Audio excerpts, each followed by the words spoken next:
Dear students, कल हमने ये पढ़ लिया था इसके बारे में, न्यूमेरिकल्स कुछ सॉल्व किए थे और एक न्यूमेरिकल जो है वो आपको दिया गया था सॉल्यूशन करने के लिए, और उसमें से कुछ का आंसर जो आया था वो आ रहा था 9√2 10⁵ न्यूटन पर कूलम, जो कि सही था। वो भी सिर्फ मैथ्स की गर्ल्स ने बताया था और स्टूडेंट्स को सॉल्व नहीं किया है। तो जो जिन्होंने ये क्वेश्चन वगैरह नहीं किया है वो फटाफट जल्दी से इनको कर लें। और ये जो क्वेश्चन है मैं आपको ये पूरा बता देता हूँ कि दोबारा कैसे इसका आंसर आएगा, तो एक बार समझ लीजिए। तो सवाल में लिखा था कि 2 सेंटीमीटर भुजा वाले एक वर्ग की जो भुजा दे रखी थी अपने को 2 सेंटीमीटर दे रखी है, ठीक है।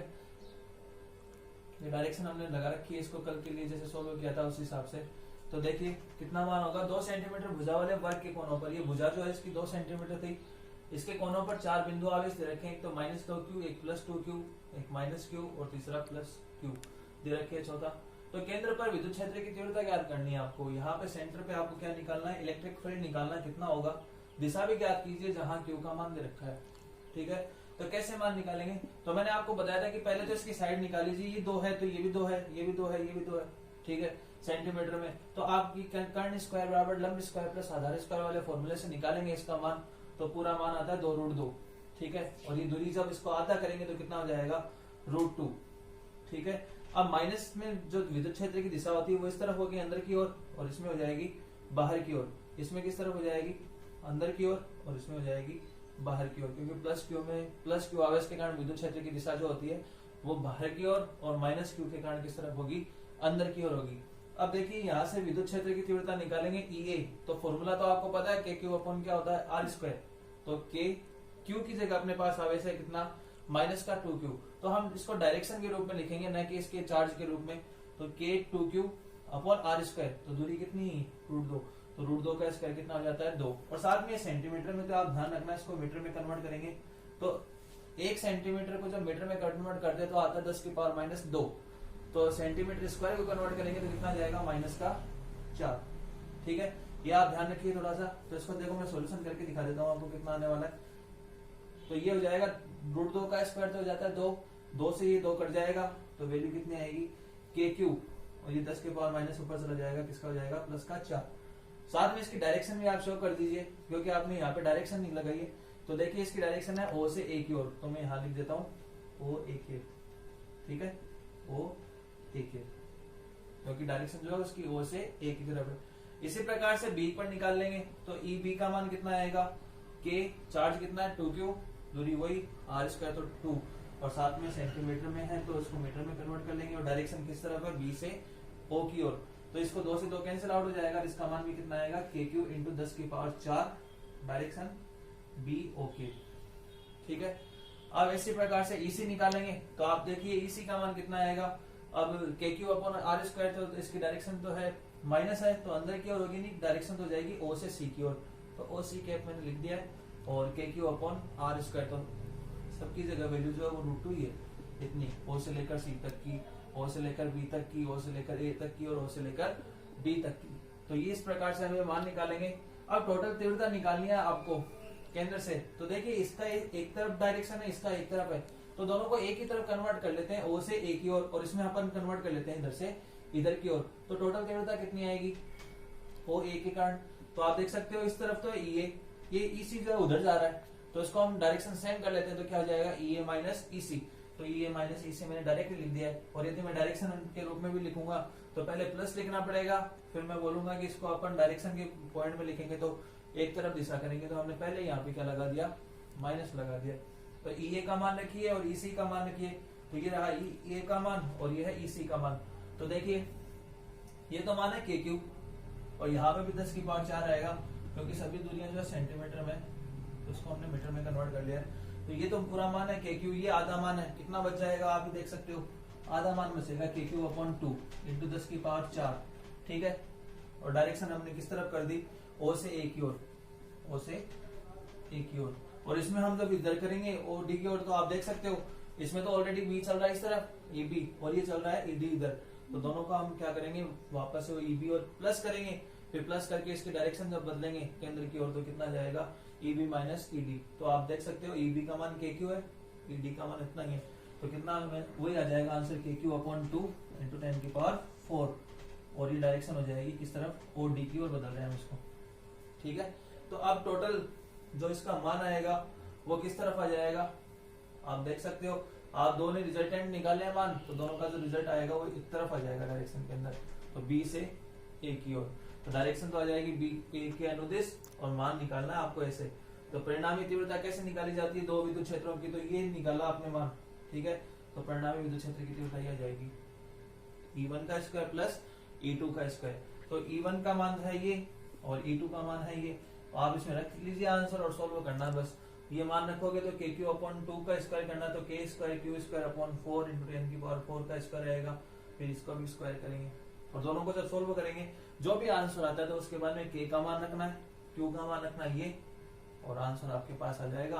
कितना आंसर आएगा 9√2 × 10⁵ न्यूटन पर कूलम। आई होप आपको क्लियर हो गया होगा, और फिर भी अभी इसके अलावा यदि नहीं आता तो आप एक बार फिर से इसको समझ लीजिएगा, आपके पास आंसर जो वो आसानी से आ जाएंगे। तो ये टफ क्वेश्चन नहीं है, बस खाली समझने का है पॉइंट की। यदि समझ में आ जाता है कि कैसे मान निकालना है तो कोई भी पॉइंट जो है इसका वो टफ नहीं रहेगा। आई होप क्लियर हो गया होगा।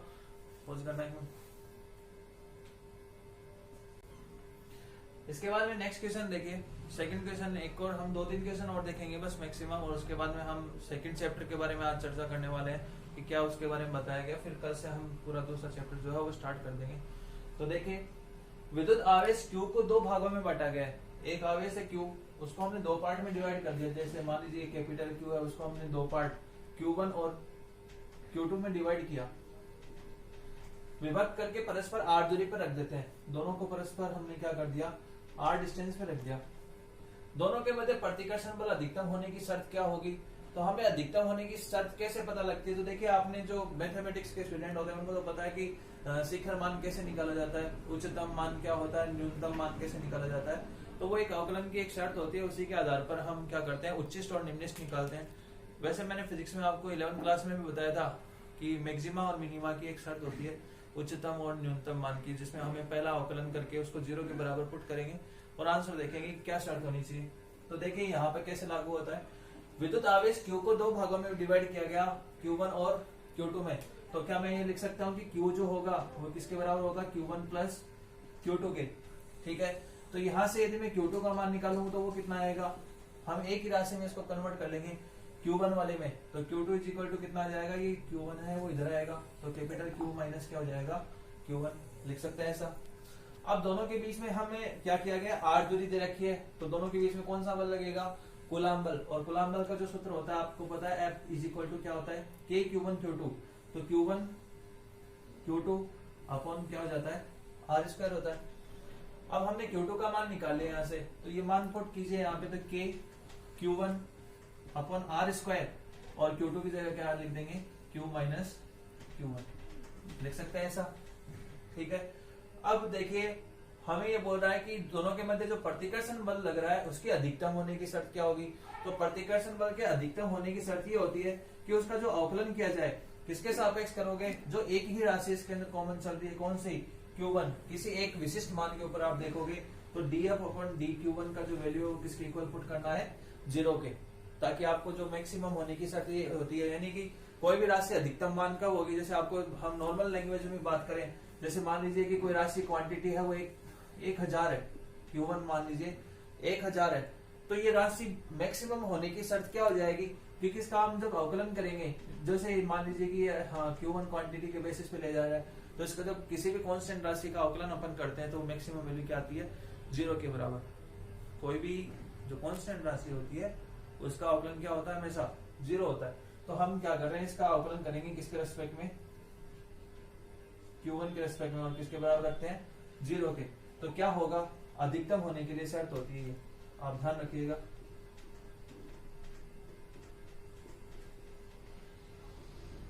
तो यहाँ पे मान रखिए dF/dQ1 रखेंगे, तो d/dQ1 तो ये है ही, F का मान रख दीजिए, F का मान कितना है, K Q1। तो आप क्या करो, इसको अंदर मल्टीप्लाई कर दीजिए, तो क्या आएगा, K Q1Q upon R square. फिर इस Q1 को इससे अंदर मल्टीप्लाई करेंगे तो क्या आएगा, साथ में K Q1 का स्क्वायर हो जाएगा, और अपॉन क्या आएगा, R square is equal to किसके बराबर, 0 के। अब इसका अलग अलग अवकलन कीजिए, तो आपको पता है इसका अवकलन करेंगे तो राशि का अवकलन हो रहा है Q1 के सापेक्ष, बाकी राशि क्या हो गई, कांस्टेंट हो जाएगी। तो कांस्टेंट होगी तो इनको बाहर ले लीजिए, KQ/R², तो ये तो आ जाएगा बाहर KQ/R²। Q1 का अवकलन Q1 के सापेक्ष क्या होगा, 1 हो जाता है। आपको बताया था कि जिस राशि के सापेक्ष अवकलन किया जाता है, जैसे dx का dx के सापेक्ष अवकलन कितना होता है, 1, तो dQ1 का dQ1 के सापेक्ष अवकलन कितना हो जाएगा, 1, माइनस Q1 के रेस्पेक्ट में करना है तो K/R², तो ऐसा कैसा, ये तो कांस्टेंट राशि हो गई। Q1 के स्क्वायर का करेंगे तो आपको बताया था कि x स्क्वायर का जो अवकलन होता है वो कितना होता है, 2x होता है, nx⁻n−1 वाले फॉर्मूले से। तो यहाँ पे 2 तो आ जाएगा आगे, ठीक है, और इसका स्क्वायर में से -a करेंगे तो कितना हो जाएगा, ये बच जाएगा खाली, ठीक है, और इज इक्वल टू क्या करना है, 0। तो अब देखिए मान क्या आएगा, तो यहाँ तो हम क्या लिख रहे हैं, KQ/R², ये इसको हम उधर भेज देते हैं तो क्या आएगा, 2KQ1/R², ठीक है। तो अधिकतम होने के लिए K से K कैंसिल हो जाएगा, R² से R², तो जो Q1 का मान आया वो कितना आया, Q/2, यानी जो 2 गुणा में है वो कहा जाएगा, भाग में। तो यही इसके मैक्सिमा होने की शर्त है। अधिकतम मान की शर्त क्या हो जाएगी, Q1 का मान कितना होना चाहिए, Q/2, और ये भी आप Q1 की जगह Q/2 रखेंगे तो Q में से Q/2 चला जाएगा, दोनों का मान कितना आएगा, आधा आधा। यानी कि अधिकतम होने की शर्त ये है कि दोनों जगह आवेश क्या होने चाहिए, बराबर होने चाहिए और आधे आधे होने चाहिए, ठीक है। आई होप क्लियर हो गया होगा। तो ये क्वेश्चन भी आपको अपनी नोटबुक में करना है और PDF के माध्यम से उपलब्ध नहीं करवाया जाएगा, यहीं से आपको स्क्रीनशॉट ले लेना है इसका और ये काम जो है अपनी नोटबुक में करना है अच्छे से, ठीक है, करो कोई। इसके बाद में देखिए नेक्स्ट जो क्वेश्चन है अपना थर्ड, उसमें दे रखा है कि ए भुजा वाला एक समबाहु त्रिभुज, एक समबाहु त्रिभुज दे रखा है। इक्विलेटरल ट्रायंगल क्या होता है, एक ऐसा त्रिभुज जिसके तीनों भुजाएं क्या हो, बराबर हो, तो समबाहु त्रिभुज आता है, जिसमें चित्रानुसार दिया गया है। तो चित्रानुसार देख लेते हैं, सारी भुजा यही है, तो समबाहु त्रिभुज है। इन पे आवेश दे रखे हैं -q और +2q, ठीक है। तो इसमें निकाय का द्विध्रुव आघूर्ण पूछा गया है, तो इस निकाय का द्विध्रुव आघूर्ण कैसे निकाला जाएगा, तो 2 आवेशों के कारण हमें परिणामी बिंदु पर हमें द्विध्रुव आघूर्ण निकालना है। तो कैसे निकालेंगे, तो देख सकते हैं दोनों सेम चार्ज है, तो इसकी भुजा जो है वो AB और AC के संगत है, यानी कि हम कह सकते हैं कि इसके कारण हम क्या करेंगे, विद्युत क्षेत्र की तीव्रता निकालेंगे। तो पहले तो आप इसके कारण निकाल लीजिए, हमें द्विध्रुव आघूर्ण ज्ञात करना, सॉरी, तो द्विध्रुव आघूर्ण का एक मान निकालेंगे, तीव्रता का नहीं। तो यहाँ से इस तरफ तीव्रता निकालने से पहले द्विध्रुव आघूर्ण का मान निकालेंगे, तो मान लीजिए P1 आएगा, इसके कारण कितना आ जाएगा, ये कितना आएगा, P2। डायरेक्शन तो आपको पता है -q की किस तरफ होती है, अंदर की ओर, लेकिन फिर भी मान निकालने के लिए सिर्फ वैल्यू की बात कर रहा हूँ, इसलिए इसके जो द्विध्रुव आघूर्ण होगा वो P1 मान लेते हैं, इसका हो जाएगा P2। तो दोनों का रिजल्टेंट जो आएगा वो आ जाएगा ये, ठीक है। और समबाहु त्रिभुज की आपको खास बात तो पता ही है कि इसका जो टोटल मान होता है वो कितना डिग्री का होता है, ये तीनों कोण 60 डिग्री के होते हैं। तो ये 60 का है तो ये भी 60 हो गया। अब ये डिग्री में बदल जाएगा 30 और 30, क्योंकि ये भी 60 होने वाला है, लेकिन हमने एक मिड लाइन खींची जो है इसकी, वो इसको 2 इक्वल पार्ट्स में डिवाइड करेगी, तो कितना कितना कोण हो गया, 30 डिग्री और 30 डिग्री। अब द्विध्रुव आघूर्ण का सूत्र तो आप जानते हो, P1 बराबर क्या हो जाएगा, Q इंटू 2 होता है आवेश इंटू दूरी का गुणनफल। तो अब आवेश देखिए कितना है, आवेश तो है ये Q, ठीक है। उसका किसी भी, हमने पढ़ा था विद्युत द्विध्रुव आघूर्ण कहते हैं किसी भी एक आवेश का परिमाण और दूरी का गुणनफल। तो आवेश का परिमाण लेना है तो -q का परिमाण तो हो जाएगा प्लस का q, ठीक है, और दूरी कितनी है a।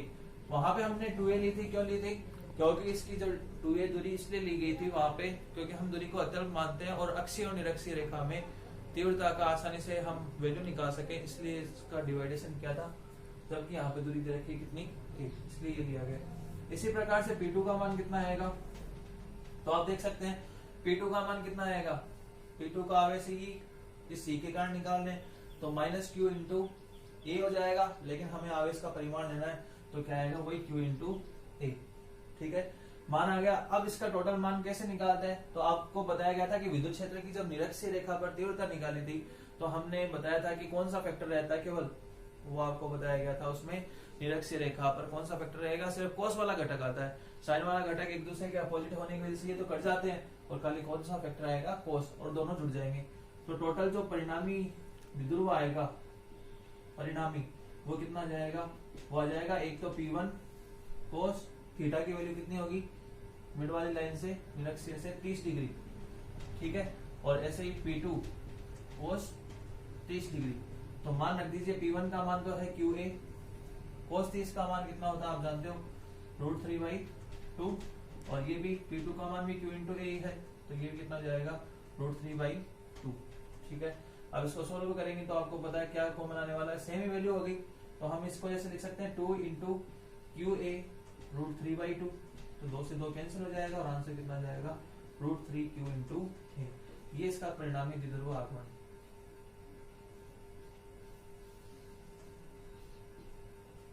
ठीक है, आई होप ये क्लियर हो गया होगा। तो सिंपल सा क्वेश्चन है, केवल डिवाइडेशन देखना है, कितना कितना मान आएगा, निरक्षीय रेखा के आधार पर ज्ञात करना है।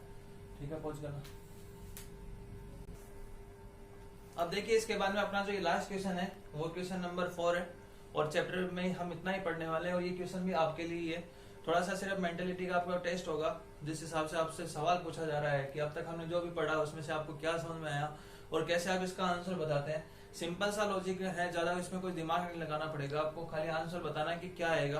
तो आप ये आंसर जो है वो कमेंट बॉक्स के माध्यम से या व्हाट्सएप पे बता सकते हैं कितना आंसर आने वाला है। तो आप ये समझिए, इसको सवाल को समझना क्या लिखा गया है, यहाँ पे लिखा नहीं है, मैं बोल रहा हूँ क्या सवाल है वो उसको समझ करके आपको इसका आंसर देना है। तो देखिए क्या क्वेश्चन है। मान लीजिए कि 3 अपने पास, सपोज कीजिए 3 आवेश है, एक तो ये गोला है A, ये गोला है B और ये गोला है C। ठीक है, अब इस गोले के पास चार्ज जो है A के पास वो कितना चार्ज है, Q आवेश है। ऐसे सपोज कीजिए कितना आवेश है, Q। ठीक है, पहले आपको इस गोले को हम लेके जाते हैं B के पास, स्पर्श करवाते हैं। ठीक है, 3 गोले लिए गए जिसमें से एक गोला है जो चार्ज है, बाकी दोनों क्या है, अनावेशित है। पहले मैं क्या कह रहा हूं, ध्यान से समझिएगा कि एक पहले गोले को A को स्पर्श करवाया जाता है B से। ठीक है, तो जो बल आता है, बल आएगा उसका मान कितना होगा, एक तो आपको ये देखना है। ठीक है, इसको, ये तो अनावेशित है, ये आवेशित है, इसके पास है चार्ज Q, केवल एक ही गोले के पास चार्ज किया गया है। ये दूरी आप R मान सकते हैं इसके बीच की, आप कितनी भी दूरी लीजिए R ले सकते हैं। ठीक है, या फिर आप X मान लीजिए, उस किसी भी हिसाब से दूरी लेकर के सोल्व करना है।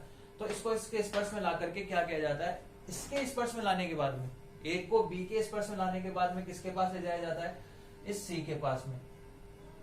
एक गोले को पहले B के स्पर्श में लाया, वापस उतनी दूरी पे रखा और वहां से उठा करके इस एक गोले को हम किसके पास ले गए, C के पास ले गए। तो इसके पास चार्ज कितना होगा, दोनों के पास चार्ज कितना कितना आएगा, यानी कि A के पास तो चार्ज कितना होगा और C के पास चार्ज कितना होगा। एक तो आपको आंसर देना है ये। ठीक है, और दूसरा आंसर ये बताना है कि इसका बल का मान कितना होगा। इनके बीच में बता देना, इनकी जरूरी नहीं है। ठीक है, आई होप सवाल क्लियर हो गया होगा। वापस से देख लीजिए एक बार, 3 गोले हैं अपने पास A B C। A के पास चार्ज Q है, दोनों अनावेशित है। हमने स्पर्श द्वारा आवेशन पढ़ा होगा, आपको कुछ वहां से याद हो जाएगा कि क्या हमने बताया था। इसको पहले इससे स्पर्श करवाते हैं, वापस वहीं ले जाते हैं, तो आवेश कितना कितना आया वो देख लीजिए। फिर इसको यहाँ से उठा करके गोले A को इसके पास लाए C के पास। तो अब बताना है कि इसके पास स्पर्श करके वापस उतनी ही दूरी पर रखेंगे जितनी दूरी पर ये था, यानी कि R डिस्टेंस पे रख दिया मान लीजिए।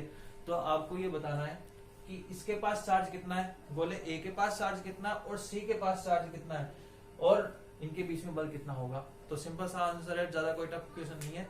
सवाल समझ में आ गया होगा। आंसर आप जो है वो कमेंट बॉक्स के माध्यम से बता सकते हैं, कॉपी में नहीं लिखना है। और ये सवाल जो है उसका आंसर वही बता सकते हैं जिन्होंने ये चैप्टर फर्स्ट जो है वो अच्छे से क्लियर हो गया होगा, और जो नहीं बता पाए तो उसका तो आप आंसर खुद जानते ही हो कि उसको ये नहीं आया है, इसका मतलब उसने चैप्टर पूरा नहीं पढ़ा। तो ये टेस्ट समझ करके ही आपको इस सवाल का आंसर बताना है क्या होगा। आई होप क्लियर हो गए। ठीक है, तो ये जो चैप्टर फर्स्ट है वो इतना ही था, जिसमें हमने बहुत अच्छी अच्छी चीजें पढ़ी थी। एक तो हमने विद्युत क्षेत्र की तीव्रता पढ़ ली, विद्युत द्विध्रुव आघूर्ण पढ़ा हमने क्या होता है, हमने सबसे इंपॉर्टेंट थिंग कूलाम बल पढ़ लिया। कूलाम बल के अलावा उसकी सीमाएं क्या होती है वो हमने देखी। फिर हमने अक्षीय और निरक्षीय रेखा पर विद्युत क्षेत्र की तीव्रता ज्ञात करी। तो ये सारे सिंपल से पॉइंट है, और अक्षीय निरक्षीय रेखा में वैल्यू पूछ ली जाती है। और एक सवाल जो है वो लास्ट वाला कौन सा था, बलाघूर्ण वाला। तो ये सारे जो टॉपिक है वो मोस्ट इंपोर्टेंट में आते हैं, और इनमें से कोई ना कोई क्वेश्चन जो है वो आपके एग्जाम में जरूर पूछा जाता है। तो ये चैप्टर फर्स्ट यहाँ तक ही था, पूरा कंप्लीट हो चुका है। फिर भी आपको कोई न्यूमेरिकल वगैरह इसमें आपने देखे और जो आपको समझ में नहीं आते हो तो आप मेरे को वो सवाल भेज दीजिए, मैं उसका आंसर आपको बता दूंगा। ठीक है, अब हम चैप्टर नंबर 2 में चलेंगे। तो चैप्टर नंबर 2 के लिए देखिए क्या होता है इसके अंदर। आज इसके बारे में हम केवल समझने वाले हैं, खोज करना।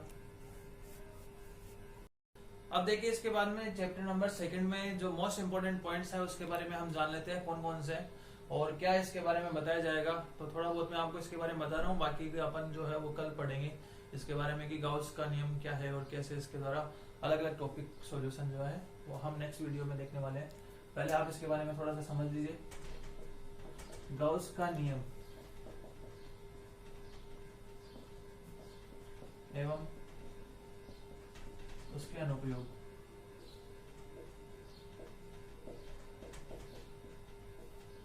तो ये चैप्टर 2 जो है उसके नाम से स्पष्ट हो गया होगा कि इस चैप्टर में किसके बारे में हम पढ़ने वाले हैं। तो ये चैप्टर 2 जो है वो भी इलेक्ट्रोस्टैटिक का ही है, जिसमें स्थिर विद्युत आवेशों से संबंधित अध्ययन किया जाएगा। और ये चैप्टर का जो नाम है वो है गाउस का नियम एवं उसके अनुप्रयोग। तो आप इस चैप्टर में गाउस का नियम पढ़ेंगे और उसके अनुप्रयोग पढ़ने वाले हैं। तो कैसे इसका इलेक्ट्रिक स्टैटिक का जो इसका यूज है वो इसमें होने वाला है। तो सबसे पहले एक तो माइंड सेट ये कर लीजिए कि अपने को क्या क्या पता होना चाहिए। एक तो आपको कुलाम्बल का जो फॉर्मूला होता है F = KQ1Q2/R² होता है। विद्युत क्षेत्र की तीव्रता हमने देखी E बराबर होता है F/Q0 या फिर KQ/R² होता है। अक्षीय निरक्षीय रेखा पर हमने विद्युत क्षेत्र की तीव्रता देखी, इनका मान आपको पता होना चाहिए। एक हमने विद्युत द्विध्रुव आघूर्ण का मान का सूत्र क्या होता है वो देखिए, और एक लास्ट चीज जो द्विध्रुव आघूर्ण। हालांकि हमें यहाँ पे सिर्फ कुलाम्बल और विद्युत क्षेत्र की तीव्रता का ही यूज होगा, लेकिन फिर भी अपन यदि माइंड के अंदर इन सब चीजों को एक साथ लेके चलेंगे तो शायद हो सकता है कि कोई भी टॉपिक पढ़ने में हमें दिक्कत ना आए। तो देखिए इसके अंदर क्या बताया गया है। गाउस का नियम है उसके अनुप्रयोग में क्या क्या पढ़ने वाले हैं। सबसे पहले इसके अंदर आता है एक तो नाम आता है विद्युत फ्लक्स।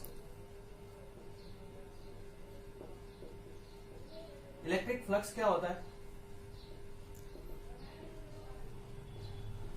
ये एक ऐसा पृष्ठ होगा, मान लीजिए कि एक पृष्ठ अपने पास, या मैं इस बोर्ड की ही बात करूं, इस बोर्ड के ऊपर हम क्या करते हैं, कोई भी विद्युत क्षेत्र रेखाएं इसके ऊपर से निकलती है। मान लीजिए कि हमने इसको पृष्ठ को एक समान विद्युत क्षेत्र में रख दिया। विद्युत क्षेत्र तो आप जानते हो कि आवेश से जनरेट होता है, तो एक करंट जाने वाला पाथ है, उस पाथ के बीच में रख देते हैं। तो आपको पता है कि विद्युत आवेश से क्या होगा, विद्युत क्षेत्र रेखाएं निकलती है, तो वो विद्युत क्षेत्र रेखाएं इस पृष्ठ से होकर गुजरेगी। जैसे ये पूरा पृष्ठ है, तो इसके ऊपर यदि हम जैसे सपोज कीजिए हम टॉर्च ले रहे हैं एक बार, वो लाइट के लिए है, लेकिन हम इलेक्ट्रिक फील्ड का पढ़ेंगे यहाँ पे। तो जैसे इसके ऊपर टॉर्च यदि हम दबाएंगे और ये पारदर्शी मीडियम होगा, तो आपको पता है कि यहाँ से क्या होगा, वो लाइट जो होती है वो इसको क्रॉस करके उधर चली जाएगी। तो वैसे ही यदि इस पृष्ठ के ऊपर हम क्या करते हैं, आवेश इसमें से यदि गुजरते हैं, यानी कि विद्युत फ्लक्स, यानी कहेंगे कि विद्युत क्षेत्र रेखाएं, आवेश से जनरेशन होता है विद्युत क्षेत्र रेखाओं का। तो जैसे ही विद्युत क्षेत्र रेखाएं इस पृष्ठ से होकर के गुजरेगी, या इस पृष्ठ को हमने विद्युत क्षेत्र में रखा, तो इससे गुजरने वाली जो विद्युत क्षेत्र रेखाएं होती है उसी को हम क्या बोलेंगे, विद्युत फ्लक्स कहेंगे। तो सिंपल सा मतलब ये हुआ कि किसी पृष्ठ से, हम एक पृष्ठ ले लेते हैं अपने पास, ये अपने पास एक पृष्ठ है, ठीक है, इसको हमने एक समान विद्युत क्षेत्र में रख दिया, एक समान विद्युत क्षेत्र हो गया E, ठीक है। तो इसको एक समान विद्युत क्षेत्र हो गया E।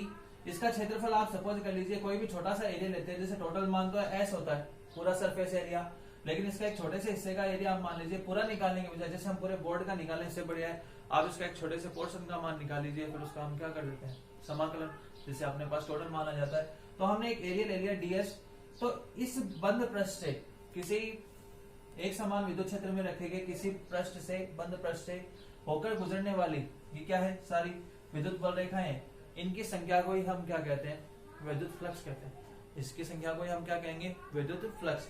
तो परिभाषा तो सिंपल से हो गई कि किसी एक समान विद्युत क्षेत्र में स्थित किसी बंद पृष्ठ से होकर गुजरने वाली विद्युत बल रेखाओं की संख्या को हम क्या कहते हैं, विद्युत फ्लक्स। तो आप देखिए इसका सूत्र क्या होगा, आप देख सकते हो कि यहाँ पर एक तो आ रहा है विद्युत क्षेत्र, और कौन से पृष्ठ से होकर गुजरता है, यदि छोटे वाले पृष्ठ से होकर गुजरता है DS, तो विद्युत फ्लक्स तो दर्शाएंगे तो किससे, d∅ से।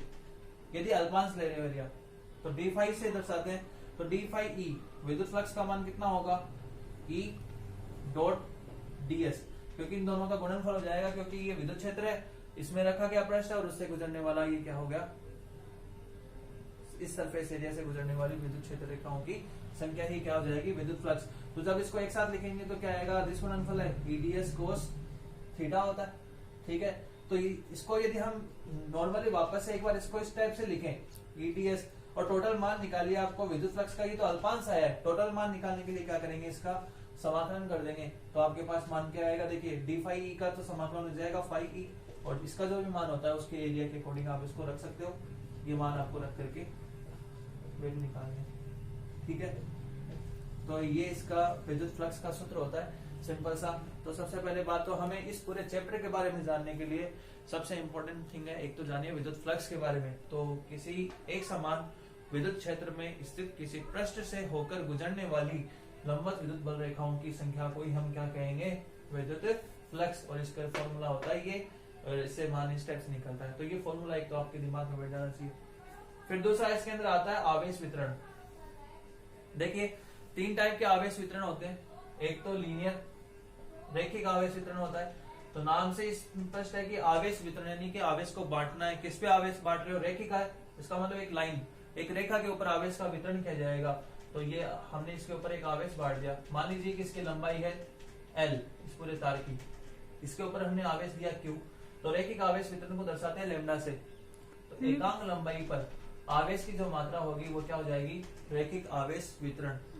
फिर दूसरा होता है पृष्ठीय आवेश वितरण। तो पृष्ठ में आप बांट रहे हो आवेशों को, तो पृष्ठीय आवेश वितरण होगा, इसको दर्शाते हैं किससे, सिग्मा से दर्शाएंगे, किसको, पृष्ठीय आवेश वितरण को, पृष्ठ पर आवेश का वितरण। तो वो जाएगा Q/S। और यदि आयतनी नाम आता है तो किस पे हो जाएगा, आयतन पे आवेश का वितरण, यानी कि ρ Q/V। तो इन थिंग्स के बारे में आपको एक पता होना चाहिए कि रैखिक आवेश वितरण क्या है, पृष्ठीय आवेश वितरण क्या होता है, आयतनी क्या है, और एक विद्युत फ्लक्स क्या होता है। इसी के बाद में हम गाउस के बारे में जान पाएंगे। तो आज के लिए इतना ही, धन्यवाद, थैंक यू।